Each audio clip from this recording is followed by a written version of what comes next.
Alors, bonjour à tous et bienvenue à cette leçon de l'École du sabbat d'aujourd'hui. Et aujourd'hui, nous sommes à la leçon 5. Vous vous souvenez que nous sommes dans le grand thème de la Genèse. Nous étudions le livre de la Genèse durant ce trimestre. Et aujourd'hui, à la leçon 5, le titre, c'est « Toutes les nations et Babel ». Et là, la grande catastrophe du déluge est arrivée. La terre et tout est détruit. Et ensuite, c'est Noé et sa famille qui vont repeupler et créer une civilisation. Et Dieu est intervenu parce que l'être humain a repris des plis. Et finalement, c'est ce que nous allons discuter ce matin avec Ivan. Merci d'être là, Ivan. On a perdu un soldat, mais encore, on avance et puis on va découvrir des choses ce matin. Alors, est-ce que je peux te demander de commencer avec une courte prière? Oh oui, oui. Prions. Seigneur, notre Dieu, notre Père, merci Seigneur pour la belle journée. Merci Seigneur pour l'opportunité d'ouvrir ta parole et apprendre plus en plus du Seigneur. Capacitez-nous, notre Seigneur, pour venir près, parce que le moment c'est proche que tu viens. Et bénis aussi nous et la personne qui va voir cette vidéo, l'enregistrement, qui sont en train de regarder nous, à bénir chaque personne. Tu connais chacun. C'est ça que je demande en nom de Jésus. Amen. Amen. Alors, nous avons déjà entamé le livre de la Genèse et aujourd'hui, pour se remettre dans le bain, si vous voulez, nous allons commencer à lire Genèse 9, versets 18 à 25. Et en lisant, nous allons découvrir un peu les éléments que nous avons besoin pour étudier ce matin. Alors, je lis ceci. Les fils de Noé qui sortirent de l'arche étaient Sem, Cam et Japheth. Cam fut le père de Canaan. Ce sont là les trois fils de Noé, c'est leur postérité qui peupla toute la terre. Noé commença à cultiver la terre et planta de la vigne. Il but du vin, s'enivra et se découvrit au milieu de sa tente. Cam, père de Canaan, vit la nudité de son père, et il le rapporta dehors à ses deux frères. Alors Sem et Japheth prirent le manteau, le mirent sur leurs épaules, marchèrent à reculons et couvrirent la nudité de leur père. Comme leur visage était détourné, ils ne virent point la nudité de leur père. Lorsque Noé se réveilla de son vin, il apprit ce que lui avait fait son fils cadet. Il dit, maudit soit Canaan, qu'il soit l'esclave des esclaves de ses frères. Et finalement, il y a une bénédiction aussi pour ses deux autres fils.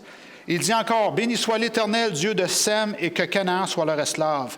Que Dieu étende les possessions de Japheth, qu'il habite dans les tentes de Sem et que Canaan soit leur esclave. Alors, on doit avouer ici que c'est un peu étrange, cette histoire-là. Elle est étrange parce que c'est pas clair exactement qu'est-ce qui s'est passé, mais on va essayer de voir les principaux. L'élément principal là-dedans, c'est qu'on peut voir que la terre est complètement détruite et Noé plante des vignes et il a commencé à boire. Il but du vin et s'enivra. Alors, la Bible, habituellement, nous parle du vin. De façon générale, c'est du vin non alcoolisé. Ouais. Mais évidemment, dans ce verset-là, c'est du vin fermenté, alcoolisé, à cause de ses actions. Il se découvrit au milieu de sa tente. Et là, l'action en soi de Cam de voir son père nu, est-ce qu'on peut dire que c'est un péché, une faute grave? Mais on peut voir que le problème, c'est qu'il est sorti de la tente, il est allé le rapporter. Et ça ne nous dit pas comment il l'a rapporté, mais on peut voir qu'il y a eu un problème, là. Et les deux frères se sont mis ensemble pour aller cacher la nudité du père et de rétablir un peu ce qui avait été brisé, ce qui n'était pas correct, on pourrait dire. Cette partie ici montre que Noé, c'est cultivateur. Il cultivait la terre. Hein? Oui. Parce que ça montre que lui a planté la vigne. Oui. Et après, utilisé pour faire les... Il y a eu un certain succès, qu'on pourrait dire, oui. Oui, c'est ça. Mais on peut voir qu'il y a peut-être une période, ici, une grande période, parce que qui sortit de la arche, c'est juste la famille de Noé. On s'imagine qu'il y a eu quelques années qui s'est passé. Oui, exactement. Puis... Quelques années s'est passé et tout ça. Oui. Ils sont restés alentour de l'arche. Toute la famille est encore ensemble, même s'ils étaient des hommes adultes. Hein? Oui. Ils avaient plusieurs années, déjà quelques centenaires. Hein? Ils étaient assez vieux. Ils restaient alentour de Noé. C'est ça. Mais les cas ici, ça vient un peu... Ça montre, par exemple, comme tu disais avant, les péchés. Oui. Oui, ça vient le péché avec le Oui. 5e commandement. Ben oui, parce que s'enivrer, le Nouveau Testament dit que c'est un péché. Hein? Oui, contre Alors, le respect, contre oui, le c'est ça. père et mère. C'est ça, en plus, oui. Oui, c'est ça. Et contre Donc, c'est pour soi-même. ça que ça vient la malédiction après, que Noé disait, à cause que c'est grave. Cette situation-là est grave. Oui. Manquer de respect avec les patriarches. Mm-hmm. Donc, wow! Vous voyez la différence avec les autres fils qui vient même à donner le dos vers Oui. son père pour couvrir La nudité, sa nudité, oui, puis c'est vrai. de s'assurer Ouais. que tout soit respecté. L'honneur familial, hein, c'est peut-être l'honneur aussi qui est en cause. Oui, c'est ça, Ouais, exactement. Alors, quand ça nous dit aussi, quand on poursuit l'histoire, que quand Noé se réveilla de son vin, il a appris ce que lui avait fait son fils cadet, il a su l'histoire au complet, et là, il s'est mis à maudire son fils. Il a maudit son fils, qu'il soit l'esclave des esclaves de son frère. Alors lui-même, Noé, a commis une faute, et son fils aussi, il a fait une chose qui n'était pas correcte. Et là, son père lui a donné la bénédiction filiale, qu'on pourrait dire, en lui disant que parce que tu as fait ça, tu vas être maudit, tu vas devenir l'esclave des esclaves. Ouais. Est-ce que ça s'est concrétisé, cette chose-là, ou c'est juste une parole qui a dit comme ça? C'est ce que la chose qu'on pourrait étudier par la suite. Pendant l'histoire, on va voir ça, mais oui. Parce que là, ils sont mis on les compare. Hein? Ça dit, « Béni soit l'Éternel, Dieu de Sem, et que Canaan soit leur esclave. Que Dieu étende les possessions de Japheth, qu'il habite dans les tentes de Sem, et que Canaan soit leur esclave. » Alors, l'autre chose qu'on peut voir ici, c'est que Sem est comme avantagé un peu par rapport à Japheth. Hein? Oui. Aussi, il y a une bénédiction spéciale pour lui. Alors, peut-être qu'il nous manque des éléments de l'histoire, mais on voit quand même que Sem, c'est lui qui il a eu la descendance où est-ce que le Messie est venu éventuellement. Oui, Hein? Et que le serpent, justement, que le diable a essayé de détruire tout au long de l'histoire. Hein? Ah oui, Ouais. plusieurs fois. Et la façon que c'est écrit, Ivan, est-ce qu'il y a des similitudes avec l'histoire du péché d'Adam? Est-ce qu'on voit une similitude entre Adam et son péché et Noé et son péché? On peut voir aussi, parce que le péché, ça vient à cause des fruits. Adam. C'est une histoire de fruits, finalement. Oh, finalement aussi. Oui. Comment parce ça? qu'on peut voir Adam et Ève à cause des fruits. Mais le fruit, c'est juste une image qu'on peut voir. Jésus, le péché, c'est pas le fruit lui-même. Non. C'est l'action qui est faite par rapport au fruit. Exactement. Et Okay. Jésus avait expliqué ça. Ouais. Mais on peut voir la simulation, on peut ensemble les deux, c'est Adam avec les fruits et Noé aussi avec les fruits, les raisins. Oui. Oui. Et mépris l'autorité de Cain a fait le péché. Oui, on voit, Ève, elle a fait un choix contre Dieu. Ouais. Et puis Noé, la même chose en ne faisant pas des actions saintes. Hein, parce que se livrer pas à la débauche, c'est l'ivrognerie. C'est pas une action qui est sainte, c'est pas quelque chose qui est recommandable pour quelqu'un qui suit Dieu, n'est-ce pas? C'est ça. Alors, il y a eu des conséquences à ça. Alors, on a parlé de l'autorité, on a parlé d'un fruit, une histoire de fruit, autorité. Et juste pour faire un parallèle, plusieurs de l'Église utilisent la façon des vins.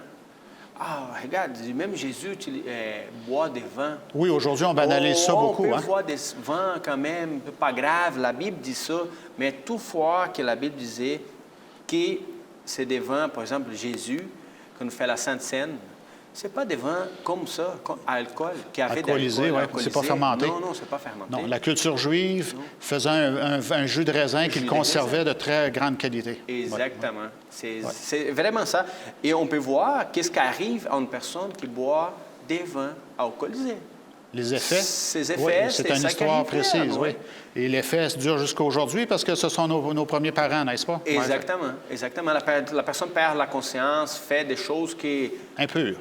Le contraire de la sainteté, c'est l'impureté. Exactement. Donc, si on n'est pas dans la section sainteté, on est dans l'impureté. Oui, c'est ça. Il n'y a pas des moitiés. Ouais. Non, et un et l'autre. C'est ça. C'est ça. C'est ça, oui. Alors, quel péché reflété dans cette histoire est amplifié dans les descendants de Canaan? Alors, si on va un petit peu plus précisément dans l'histoire de Canaan, et dans Genèse 19, versets 5 à 7, allons voir un peu qu'est-ce que les effets de cette malédiction-là sur Cam. 19, 5 à 7. Ils appelèrent Lot et lui dirent, « Où sont les hommes qui sont entrés chez toi cette nuit? Fais-les sortir vers nous, pour que nous les connaissions. » Lot sortit vers eux à l'entrée de la maison et ferma la porte derrière lui. Il dit, « Mes frères, je vous prie, ne faites pas le mal. J'ai 2 filles qui n'ont point connu d'homme. Je vous les amènerai dehors, et vous leur ferez ce que il vous plaira. Seulement, ne faites rien à ces hommes, puisqu'ils sont venus à l'ombre de mon toit. » Il lui dit, « Retire-toi. » Il dit encore, « Celui-ci est venu comme étranger, il nous faire le juge. Eh bien, nous te ferons pire qu'à eux. » Et là, l'histoire continue, et je vais lire plus loin dans versets 31 à 36. Et là, c'est l'histoire, je ne le lirai pas au complet, c'est trop long. C'est l'histoire de Lot et ses 2 filles qui sont dans la montagne, et puis finalement, les 2 filles ont fait boire du vin alcoolisé, fermenté à leur père pour avoir une descendance. Alors, ils ont eu une malédiction, et on parle de, est-ce que tu te rappelles, le père des Ammonites, verset 38, la plus jeune enfanta un fils qu'elle appela du nom de Ben-Ami, c'est le père des Ammonites, jusqu'à ce jour. Et l'autre, c'est les Moabites. Alors, la génération de ces personnes-là aussi ont reçu certaines malédictions à cause de la mauvaise action qu'ils ont faite aussi. C'est abominable, comme on disait ça, cette verset-là. Mais c'est quoi la relation? Je te pose une question piège. Ouais. C'est quoi la relation avec Canaan? Oui, c'est une bonne question. Justement, ce sont des descendants de Cam. Ouais, OK, parce qu'ils se sont tous placés dans la Palestine, dans ce coin-là. Mais aujourd'hui, on peut voir ça. Par rapport à la guerre, la confusion entre les peuples, c'est tout vient d'une généalogie de ça. Qui part de ça, ça oui. continue, oui. Justement, on va parler des généalogies, parce que dans Genèse, on a 2 généalogies qui se rencontrent, n'est-ce pas? Oui. Et, oui, c'est ça. Alors, les Cananéens, la Bible nous confirme à quelques occasions que la descendance des Cananéens était abominable, mépris de la dignité humaine et du respect, et le viol aussi était très commun. Et au point de vue aussi sacrificiel, on connaît que les Baals, tout ça, c'était les Cananéens qui étaient très forts là-dessus. Et ça, c'était des sacrifices humains. Humains, oui, c'est ça. Oui, oui. Sacrifices non pas de leurs enfants, mais aussi des gens de guerre, les prisonniers de guerre même aussi. Les peuples d'Israël aussi. Finalement, parce que Dieu disait, écoute, mélangez pas les peuples, mariez pas avec les autres, faites pas Soyez ça. distincts des autres. Oui, exactement. Mais non, respectez pas la parole de Dieu, les commandements de Dieu, qui disait, fais ça, fais ça. Non. Mélangez, et même malheureusement, les partis des Israélites aussi sacrifiaient leur propre fils. Ben oui, c'est ça. C'est l'influence des Cananéens, Exactement. de Cam lui-même, de son manque de respect envers l'autorité qui, éventuellement, de génération à génération, d'année en année, a eu un effet même sur le peuple de Dieu. Ouais. Et pas à petite échelle, à grande échelle, parce qu'on sait que le peuple, il était des Sémites, eux, de descendance sémitique. Éventuellement, Dieu a détruit le peuple complètement avec Nebuchadnezzar, des siècles plus tard. Hein? Et on sait que cette malédiction-là a resté quand même. Ouais. Et ça a influencé des gens. Exactement. Alors, quelle prédiction Noé fait-il au sujet de ses 2 autres fils et leurs descendants? Dans Genèse 9, versets 26 et 27. Alors, qu'est-ce que Noé a fait a eu un impact sur ses enfants. Les bénédictions qu'il a données, la puissance qui sort de la bouche d'un homme de Dieu a un effet. Il dit encore, « Béni soit l'Éternel, Dieu de Sem, et que Canaan soit leur esclave. » C'est le verset que nous avons lu tout à l'heure. Que Dieu étende les possessions de Japheth, qu'il habite dans les tentes de Sem, et que Canaan soit leur esclave. Et au point de vue de Japheth, est-ce que c'est arrivé? Est-ce que tu as un commentaire à faire sur Japheth? Parce que j'ai un diagramme dans ma Bible qui montre, et puis on s'aperçoit que Japheth, lui, il a pris beaucoup, beaucoup de place, même en Turquie, et que ce soit aussi en Mésopotamie. Il est très, très varié. Et l'autre aussi, Sem aussi, a été béni. Il a été aussi en Mésopotamie. Alors, on peut voir que la bénédiction de Noé a vraiment eu lieu. Hein? C'est ce qu'on peut constater des années plus tard. Ouais. On peut voir ça dans la bénédiction et aussi dans la malédiction qui est faite sur les Canaan. Et éventuellement, les Cananéens ont été détruits par Josué parce que Dieu avait dit à Abraham, les Cananéens, éventuellement, leur malédiction n'est pas rendue à leur comble. Mais quand le peuple d'Israël sortira, là, ce sera le temps d'exercer un jugement contre eux. Oui, exactement. Oui, oui. Maintenant, tu parlais de généalogie. Nous avons une journée à étudier là-dessus. Pourquoi les arbres généalogiques enregistrés dans la Bible? Il y a 3 buts. La leçon nous parlait de 3 buts. Je peux aller voir. Premièrement, c'est historique, pour l'histoire en tant que telle. Deuxièmement, c'est que l'auteur établit un lien entre nous, comme nous, aujourd'hui, on peut voir les conséquences des paroles de Noé, même à nos jours. Aujourd'hui, on peut le voir. Et troisièmement, ça nous rappelle la fragilité humaine et les effets tragiques de la malédiction du péché, ainsi que des conséquences mortelles sur toutes les générations qui ont suivi. Oui. Alors, ça nous sert d'exemple aujourd'hui même. Oui, oui. Hein? Même la parole de Dieu disait, si est béni à 1000 générations. Oui, oui. À cause de toi, ton fils, il avait en bénédiction. Et ça, ça continue après, génération en génération. Mais il y a un pourquoi. Quand faire la volonté de Dieu. Ouais. Parce que quand tu ne fais pas la volonté de Dieu, avoir pas de bénédiction. Aussi des miséricordes, mais pas des bénédictions. Ouais. Ça vient un peu de bénédiction quand même, parce que Dieu est miséricordieux. Oui. Mais on voit dans l'histoire que Cam ne s'est pas repenti, n'est-ce pas? Ah oui, c'est ça. Oui, alors on parle de généalogie. Allons voir le début. Alors, on a une généalogie ici qui va jusqu'à Abraham et qui part si on va dans Genèse 11, verset... non, c'est Genèse 10, il faut que je commence. Genèse 10, verset 1 à 32. Alors, ça commence avec la postérité des fils de Noé, Sem, Cam et Japheth, et là, qui vont s'étendre, justement, comme on parlait, dans toute l'Europe de l'Est, en Perse, en Médie, on pourrait même en Perse, en Arabie, en Égypte, et ça va très loin. Hein? Ouais. C'est drôle parce que j'écoutais une émission sur l'évolution cette semaine, puis il disait tout a commencé en Afrique. Et puis la Bible nous dit que c'est pas exactement c'est une demi-vérité quand on regarde ça, parce que la Bible nous dit que ça a commencé dans le coin de Ararat, les montagnes d'Ararat. Oui, plus haut. Oui, plus haut, oui. Alors c'est ça, on parle de Sem, Cam et Japheth qui ont créé qui ont donné naissance à toutes les familles de la terre selon leur nation. La dispersion des nations, et là, ça continue. Et finalement, on continue dans Genèse 11, verset 10. C'est la postérité de Sem, qui est devenue finalement la postérité que Dieu a choisie jusqu'à Abraham. Alors, qu'est-ce que ça nous dit exactement? C'est que Dieu a un plan, et au travers de Seth, finalement, Abraham est sorti. Dieu avait un plan déjà établi. Alors, Dieu est grand, Dieu voit loin. On peut voir après la séquence, la différence majeure qu'on peut voir ici en Genèse 5, qui avait la généalogie jusqu'à Noé. Après, on peut voir la généalogie jusqu'à Judas, par exemple. Après. Oui. Oui, il y a deux parties de généalogie. Oui. Un jusqu'à Noé, et après, toute la séquence de Jésus, on peut voir, par exemple. Oui. Il y a plusieurs des façons qui déranger pour pas Jésus venir. Mais quand même, vient, par exemple, les mariages, les mères qui ne peuvent pas avoir des enfants, et avoir des enfants dans cette généalogie-là. Ben oui, ça a passé proche de s'éteindre en plus. C'est ça que tu essaies de dire avec Ruth. Ruth, c'était une étrangère qui est venue et Dieu s'en est servi pour être la grand-mère de David. Et puis, Est-ce que ça peut avoir un élément de foi aussi? Je crois que ça peut avoir un élément de foi aussi.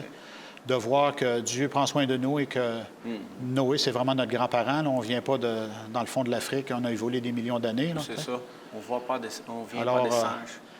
Alors, on a une certitude de voir que Adam, c'est notre père. Puis, il y a un grand dilemme qui est le péché qui est arrivé sur la terre et puis que Dieu a établi un plan pour s'en sortir. Exactement. On peut voir ça comme les autres leçons qu'on fait. disait d'évolution, tout ça, on peut voir vraiment tout ici, toutes les généalogies. Comment peut quelqu'un faire l'invention de ça d'une façon vraiment...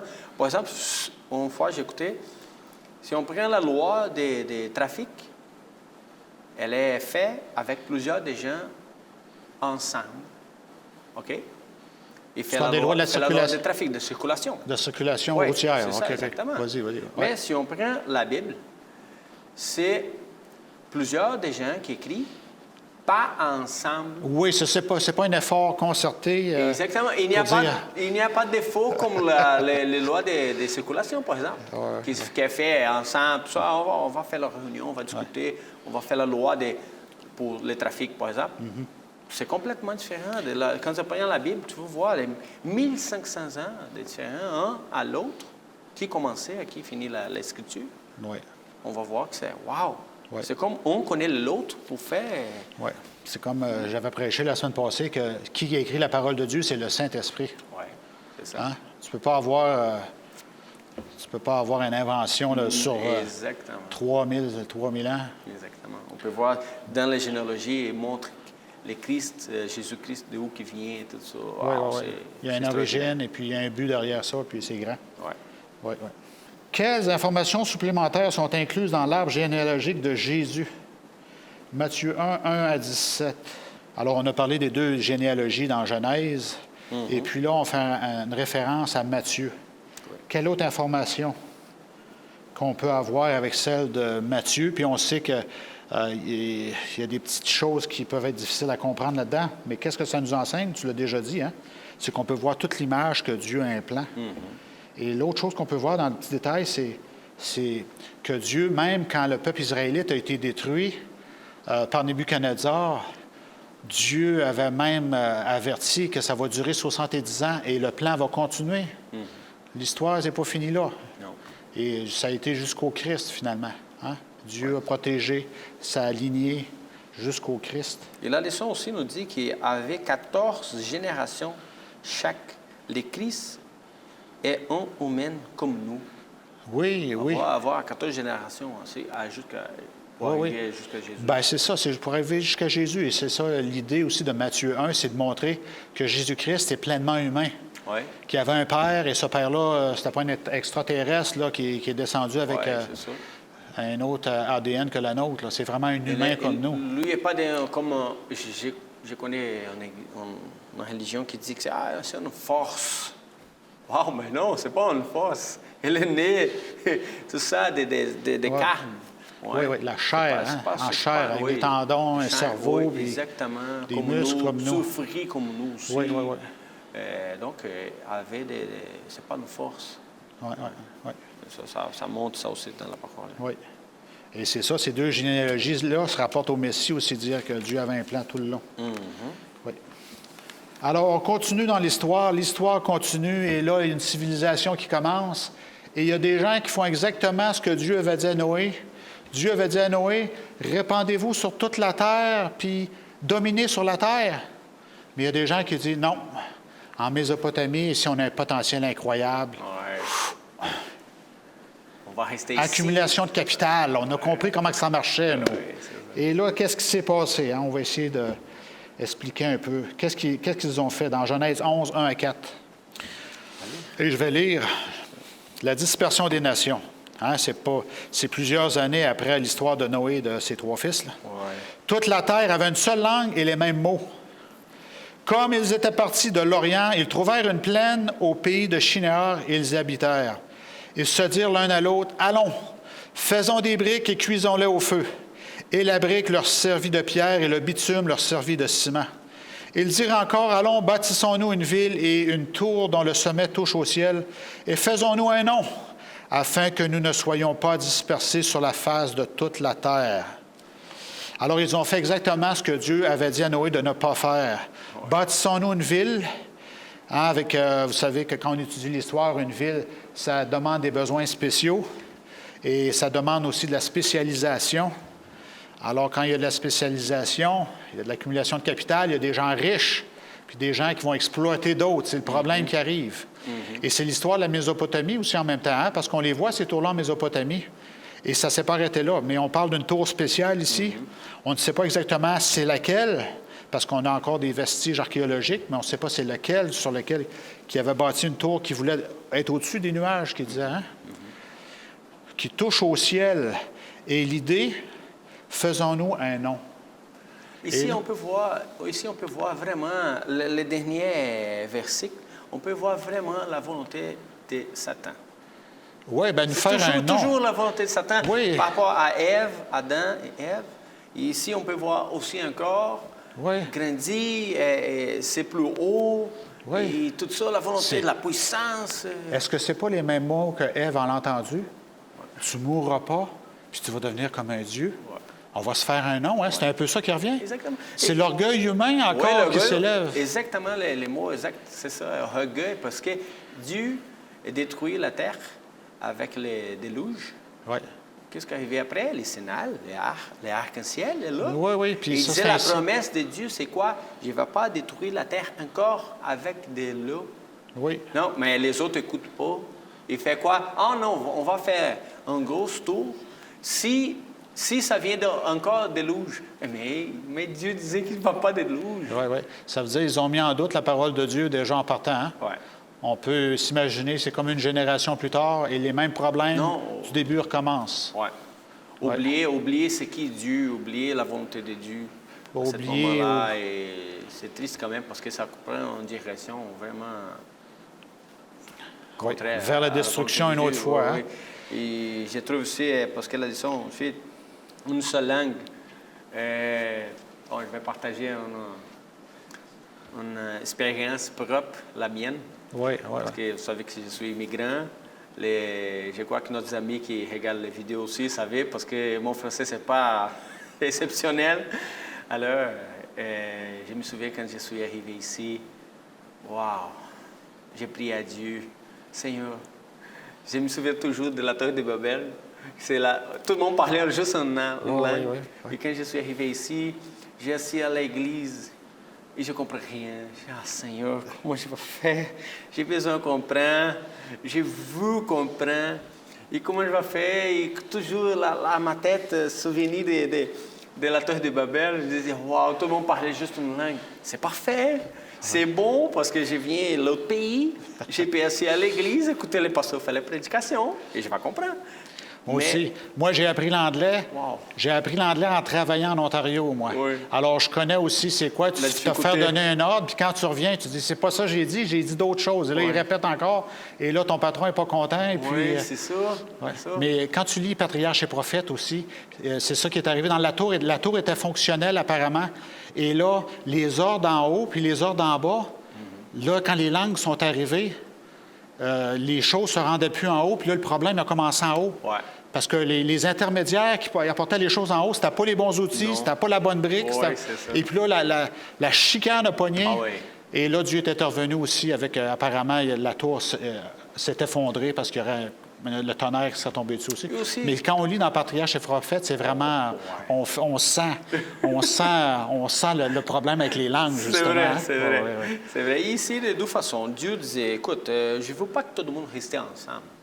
Non, on doit chacun... Dominer la terre. C'était le plan de Dieu que chaque personne ait suffisamment de terre pour être capable, de terrain pour être capable de vivre du sol et de ne pas avoir cette tension négative-là qu'on a dans les villes. Exactement. D'anxiété, de dépression, parce qu'on est pris dans une place à ne pas être capable de bouger. Hein? Oui, c'est ça. Et même une chose, on peut voir plusieurs des façons ici, cette histoire. On peut prendre une boîte d'oranges et mettre un orange pas bon dedans, pourri. Qu'est-ce qui va arriver? Va pourrir tous les autres. Le péché, là. Ben oui. Le péché n'est pas fini.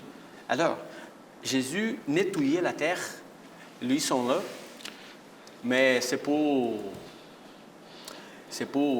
livrer les peuples avec la méchanceté.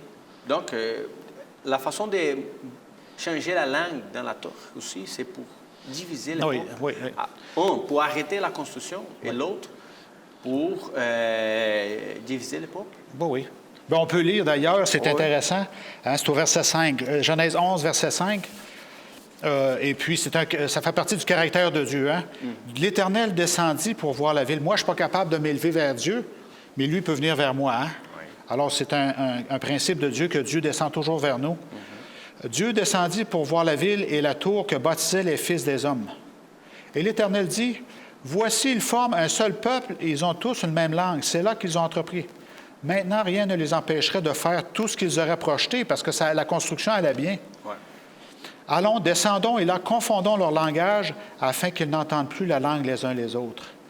Et l'Éternel les dispersa loin de là sur la face de toute la terre.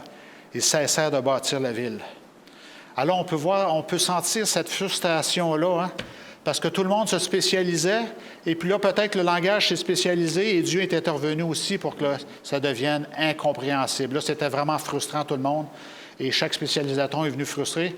Et puis là, c'est Patriarche et Prophète qui nous dit que apparemment, il y a des gens qui ne se connaissaient pas, mais ils avaient le même langage. Ouais.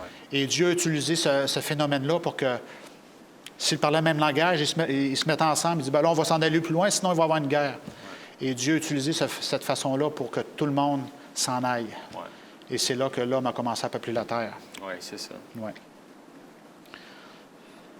Et il y a quelque chose qui s'est passé aussi, là, on dit que ça s'est passé dans le pays de Shinéar.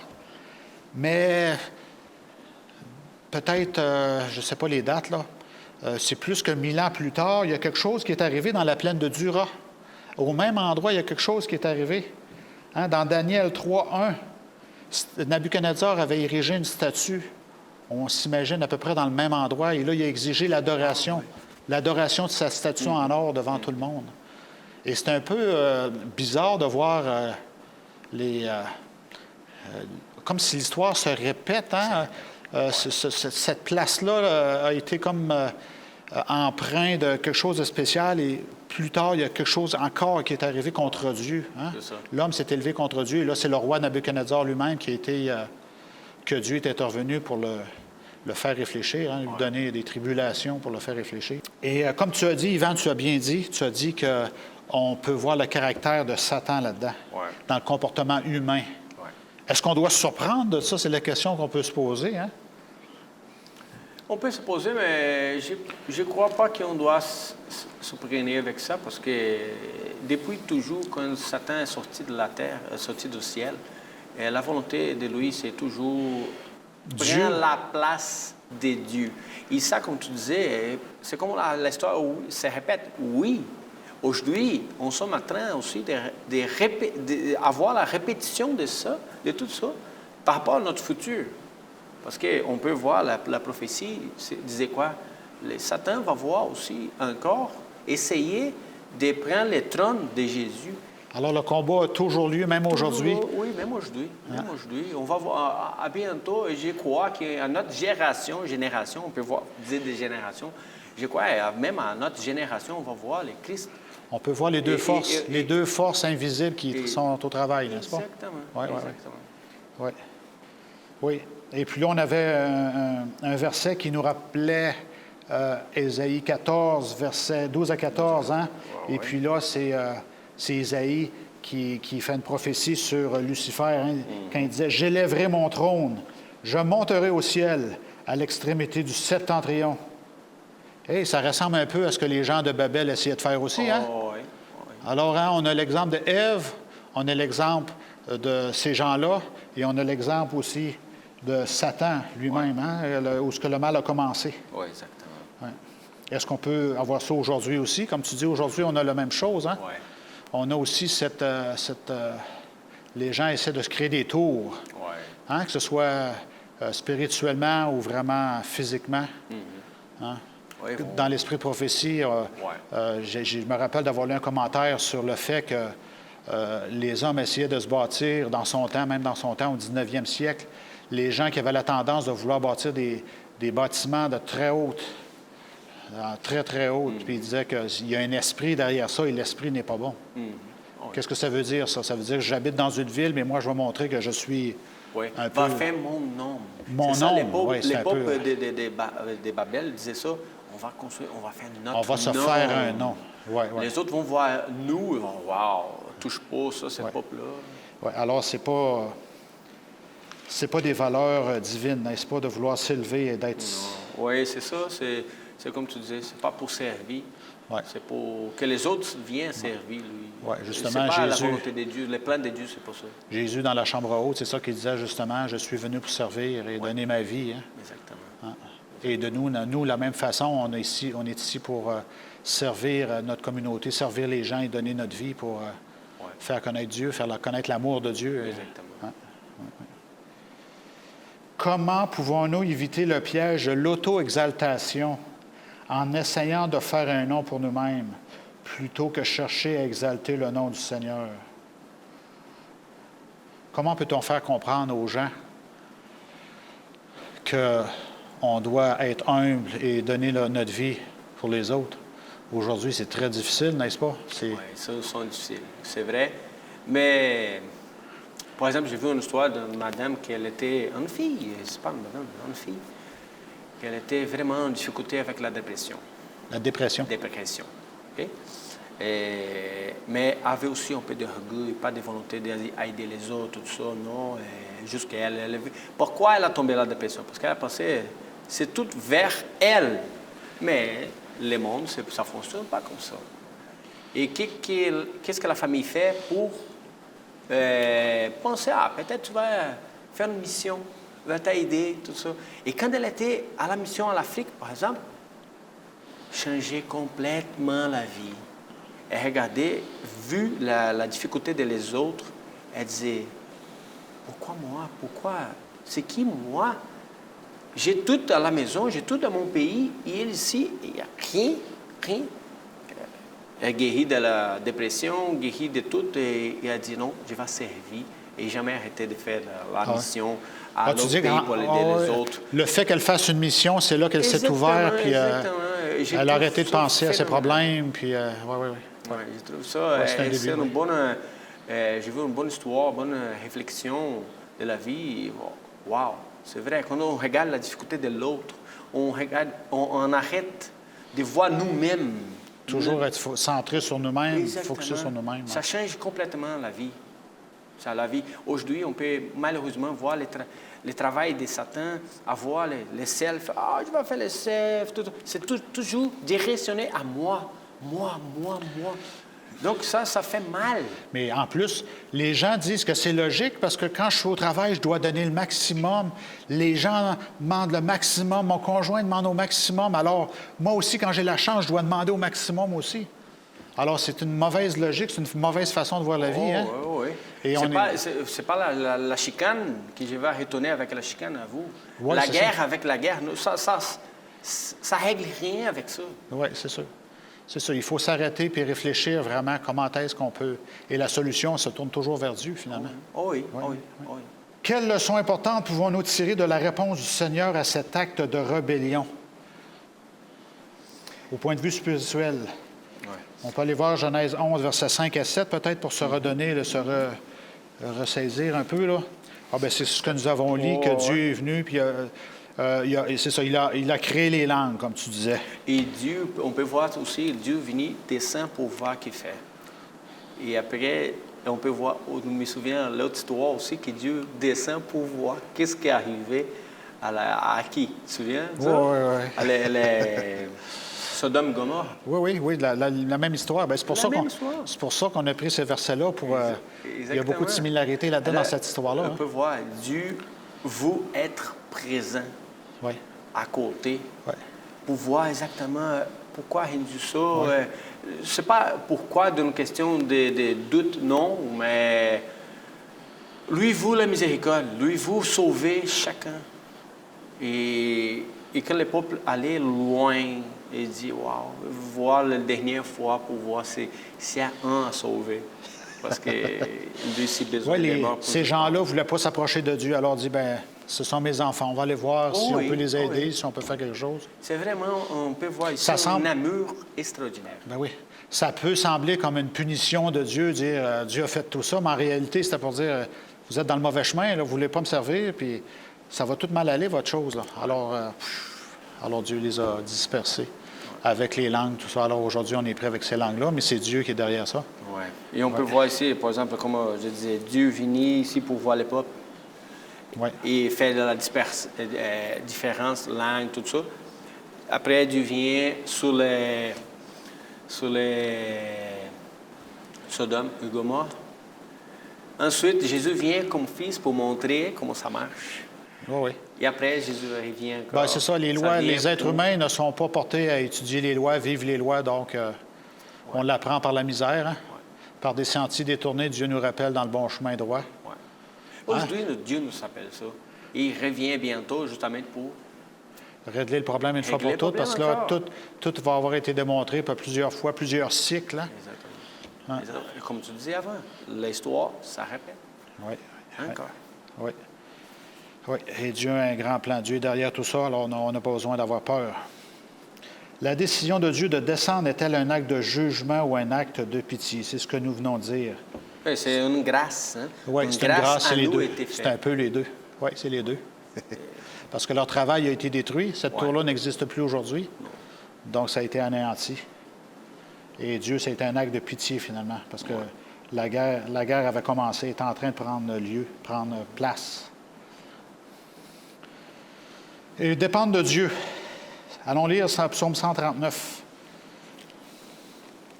Le besoin de Dieu. Comme tu dis, au travers de tous les âges, l'être humain essaie de s'éloigner de Dieu, de ne pas vivre selon Dieu. On ne s'approche pas naturellement de Dieu, mais Dieu vient vers nous. Il veut nous bénir, il veut avoir une relation avec nous. Psaume 139, et c'est intitulé « La science infinie de Dieu ». Et on va le lire, c'est intéressant. Ça dit au chef des chants de David, « Éternel, tu me sondes et tu me connais. Tu sais quand je m'assieds et quand je me lève. » Hein, Dieu, il sait tout ce qui se passe dans ma maison. Oui. Tu pénètres de loin ma pensée. Et maintenant, plus que ma maison, ma pensée. Tu sais quand je marche et quand je me couche. Et tu pénètres toutes mes voies. Car la parole n'est pas sur ma langue, que déjà, ô Éternel, tu la connais entièrement. Hein, on avait l'exemple ce matin de Caïn. Dieu s'est approché de Caïn, et puis là, il a dit, domine sur ce que tu veux faire, là. Parce que Dieu savait déjà qu'est-ce qu'il avait planifié de faire. Alors, il est allé voir Abel, et puis là, pouf, il l'a tué, parce qu'il y avait des émotions très négatives avec lui. Mais Dieu le savait déjà, il a essayé de le faire réfléchir. Hein? Et même, la parole de Dieu nous dit quoi? Va venir la tentation. Vient pas plus que tu peux supporter. Oui, alors, quand Dieu disait à lui, attends, elle avait à ta porte. Elle est à ta porte. Fais quelque chose. Fais quelque chose. Alors, c'est pas compliqué à vaincre à ce moment-là. Oui, si Dieu, en plus, il a dit à Caïn, là, il y a quelque chose qui se passe, fais quelque chose. Alors, est-ce qu'il a vaincu sa tentation? Non, il est allé voir Abel, puis Abel a essayé de le ramener, mais son plan était déjà fait, son cœur était fermé, puis bang, il a tué son frère. La personne numéro 3, Adam et Ève, et Caïn, c'était la troisième personne, et il a tué son frère déjà. Un meurtrier, déjà, dès le début. Hein? C'est un peu tragique quand il pense. Hein? Oui, tragique. Continuons, verset 4 dans Psaume 139. Car la parole n'est pas sur ma langue que déjà, ô Éternel, tu la connais entièrement. Tu m'entoures par derrière et par devant, et tu mets ta main sur moi. Amen. Une science aussi merveilleuse est au-dessus de ma portée. Elle est trop élevée pour que je puisse la saisir. Où irai-je loin de ton esprit? Où fuirai-je loin de ta face? Si je monte aux cieux, tu es là. Si je me couche au séjour des morts, te voilà. Si je prends les ailes de l'aurore et que j'aille habiter à l'extrémité de la mer, là aussi ta main me conduira, et ta droite me saisira.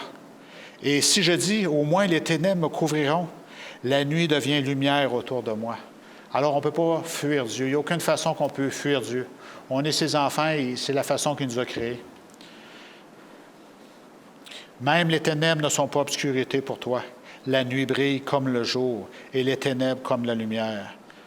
C'est toi qui as formé mes reins, qui m'a tissé dans le sein de ma mère. Je te loue de ce que je suis une créature si merveilleuse. Alors, on s'aperçoit que le roi David est un créationniste ici. Oui, il avait compris que Dieu l'avait créé in and out, comme on dit, hein, de l'intérieur, de l'extérieur. Ouais. Il connaît tout, comment on fonctionne. il n'y a pas de façon qu'on peut se cacher de Dieu. Exactement ça. On ne peut pas se cacher de Jésus, Oui, de oui. Dieu. Alors, même on peut faire un parallèle avec ça. Même, elle disait les gens qui nous écoutent, peu importe ce que tu fais, viens Jésus. Oui. Et tu connais vraiment, regarde, est écrit dans la parole de Oui. lui-même. Même Et si tu es connais- dépressif, tu dis, j'en vaux pas la peine, peu importe la situation dans laquelle tu es, viens à Dieu et il est là pour Oui, exactement. t'élever. Et Oui. souffrir la même chose que nous. Uh-huh. Quelqu'un fait la trahison à lui, et il n'y a pas de... Et même disait dans la parole qu'il n'y a pas de maison, il n'y a pas même à mettre la tête. Oui. Il n'y a pas... Alors, ils savaient tout qui ont besoin. Ils nous connaissent vraiment bien. Alors, peu importe où qui la personne allait, parce qu'il y a des gens qui disent, j'ai été très loin, j'ai fait mal, j'ai Ouais. tout ça, je suis incapable d'accepter ça. Mais Jésus est là à côté, il dit, viens, je suis prêt, je suis à côté de vous. Puis une des premières choses que Dieu va mettre habituellement, c'est des personnes alentour de nous, d'écouter les gens alentour de nous. Et Dieu est prêt à écouter même les petites prières. J'ai un matin, j'ai prié Dieu.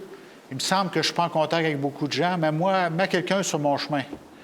Et croyez-le ou non, je m'en vais au dépanneur et il y a un monsieur qui s'en vient devant ma voiture. Puis là, je sors de ma voiture, j'arrête au dépanneur. Je sors de ma voiture, il dit, j'ai besoin d'aide, monsieur, j'ai besoin d'aide. Je dis, man, c'est vraiment spécial, étrange. Qu'est-ce qui se passe? Et c'était quelqu'un qui s'était perdu dans la circulation, qui voulait retrouver son chemin. Mais c'est des petites prières qu'on fait, des petites prières simples, où est-ce que Dieu entend tout, il change les situations selon son désir. Et il va faire des choses vraiment bizarres. Ah oui, oui. Et je l'ai constaté dans ma vie personnelle, dans la vie de ma famille, où est-ce que Dieu nous a placés dans des places, on dit, wow, Dieu a travaillé, Dieu a fait des choses vraiment incroyables. Oui. Oui, Dieu travaille tout le temps. Il veut le faire pour aussi sauver. au point de vue de la communauté, non pas nous, que ce soit des dirigeants. Non, Dieu veut que chaque personne elle aurait l'expérience. Il veut que chaque personne témoigne, fasse de l'évangélisation pour lui aussi. Oui, oui. C'est individuel. Chaque personne, Dieu veut les toucher. Ça, c'est merveilleux. C'est pour ça, même si la personne est déprimée, il y a toujours de l'espoir de chercher de l'aide à quelque part. Et Dieu va mettre la parole de Dieu dans le chemin ou va mettre quelqu'un pour donner une parole encourageante. Ah oui. La Bible, il y a plus de 9000 promesses que Dieu fait. Oui. Alors, on peut voir les promesses et dire, waouh, c'est vraiment, je ne suis pas seul. Même qui, je suis seul à la chambre, personne n'est là, Ouais. mais Dieu est là. Oui, bien ça, même Jésus le dit dans Matthieu, là, quand il dit « Va dans ta chambre et prie en secret, puis le Père qui est dans les cieux va tout entendre ta prière, puis même il va ouvrir le chemin en avant de toi. » C'est ça qu'il veut faire pour toi. Oui, oui. C'est sûr qu'il ne veut pas te donner des millions puis te faire gagner la loterie, parce que ça, c'est pas dans le plan des humains, parce que les humains vont faire des mauvaises choses avec cet argent-là. Dieu fonctionne Dieu va sans pas- argent. Ouais. Souvent, il fonctionne sans argent. Il dit « Fonctionne, fais-moi confiance, je vais ouvrir le chemin pour toi. » Exactement. Dieu ne va pas donner des choses qui ont vous pour perdre nous. Dieu savait, peut-être j'ai donné 1 million à vous, je vais perdre toi. Perdre toi. Ben oui.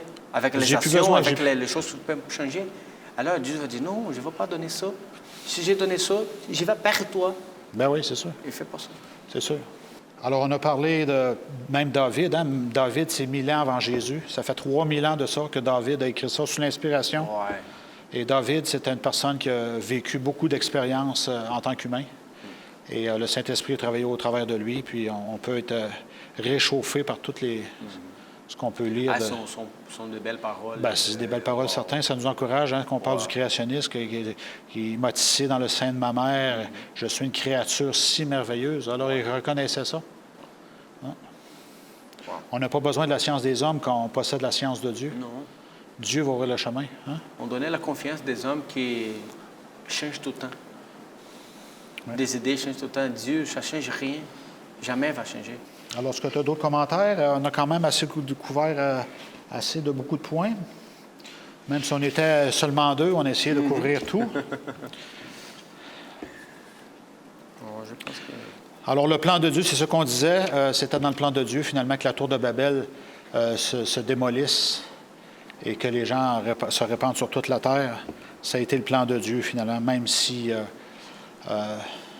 l'être humain voulait qu'il y ait quelque chose de très fort au point de vue de capital, hein, mais ça n'aurait pas été le plan de Dieu, et ça a été... même le plan de Dieu aurait pu être anéanti si Dieu n'était pas intervenu. Oui. Et Dieu intervient aujourd'hui aussi quand on pense en faire à notre volonté. Et Dieu doit intervenir pour ne pas perdre nous, pas perdre les gens. Ben oui, on ne sait pas s'éloigner de la volonté de Dieu. Parce qu'on peut voir dans les Canaan, toute l'histoire aussi, comme tu disais avant, tout ce que Noé disait, ça arrivait, oui, ça arrivait. Et ça continue aussi quand c'est loin de Dieu. Oui. Hein? Des fois. L'attitude des fils à faire ça, à rire de son propre père. Et il savait qu'il n'y a pas de... Oh, il y a quelque chose de différent. C'est quoi ce qui est arrivé? C'est bizarre. Il est en train de laisser, il va rire de cette façon-là, tout ce qui se passe. Mais je trouve ça que tout ce qui est arrivé aussi, c'est dedans le cœur de lui aussi avait des points mal, avait des travails de Satan aussi à travailler là-bas pour lui faire ce qu'il fait. Oh oui, puis ce que Noé a vécu aussi, ça peut nous arriver. C'est de laisser, on doit être des vases vides, hein? On doit laisser Dieu travailler à 100 %. Exactement. Et en tant qu'humain, on veut laisser Dieu travailler à 90 % tu sais, mais il y a des choses, ah non, Seigneur, là, je ne veux pas aller là, puis... Mais non, et là, Dieu va permettre qu'il y ait des choses négatives qui nous arrivent, hein, des expériences difficiles. Parce que justement, Dieu veut dire, si je ne peux pas te bénir, là, il y a des choses qui vont t'arriver, hein? Alors, fais-moi confiance, puis restons en relation avec Dieu, et puis Dieu va ouvrir le chemin. Ouais. Que ce soit... La problématique, c'est quand on pense, Dieu ne fait pas qui j'ai vu. Non, il ne va pas faire... Non, avec Dieu, on ne fait pas notre volonté. Oui, ouais, ça, c'est vrai. C'est vrai.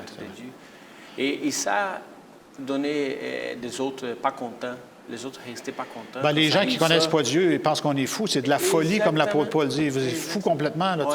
Tu vas dans une dynamique que je ne comprends pas. Puis que... Et c'est triste de voir ça. À moi-même, fait mal quand je trouve une personne comme ça. Il dit, wow, il y a beaucoup de bénédictions que tu peux avoir, mais à cause de la façon de penser comme ça, tu perds la bénédiction chaque jour.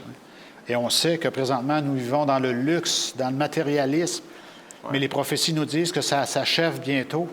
Alors notre cœur est où? Parce que si on est dans le matériel, et en Ukraine, présentement, il y avait des gens qui prospèrent. Hein? Un fermier, j'avais l'histoire cette semaine d'un fermier qui avait 1000 vaches. Il était très prospère en Ukraine.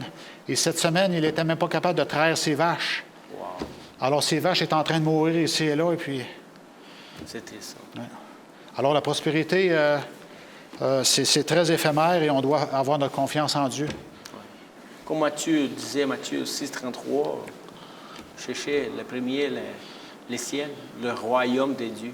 Ouais. Et toutes les autres choses, sont secondaires. Tout le reste est secondaire. Dieu en premier. Dieu va donner. Dieu va donner. Que tu as besoin, Dieu va donner. Mais ce n'est pas moi qui va décider que j'ai besoin. C'est Dieu qui va décider que j'ai besoin. Oui. Alors, Dieu intervient dans nos vies. Il va nous donner des bénédictions là où est-ce qu'on peut avancer. Et si Dieu décide que non, c'est ça, faisons-lui confiance et il va nous bénir. Exactement. Alors là-dessus, je vais te prier parce qu'on doit terminer. Oui. Alors, prions ensemble. Oui.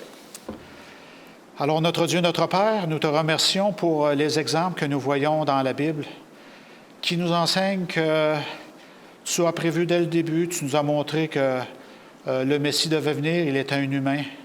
Et il venait de la généalogie, comme nous possédons une généalogie nous aussi.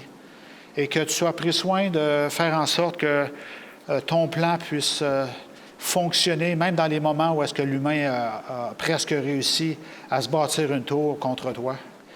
Et merci du fait que tu prends soin de nous aujourd'hui et que malgré les événements difficiles qui s'en viennent, nous devons rester accrochés à toi, à ta parole et à servir dans notre communauté afin que nous puissions en sauver le plus grand nombre par ta grâce.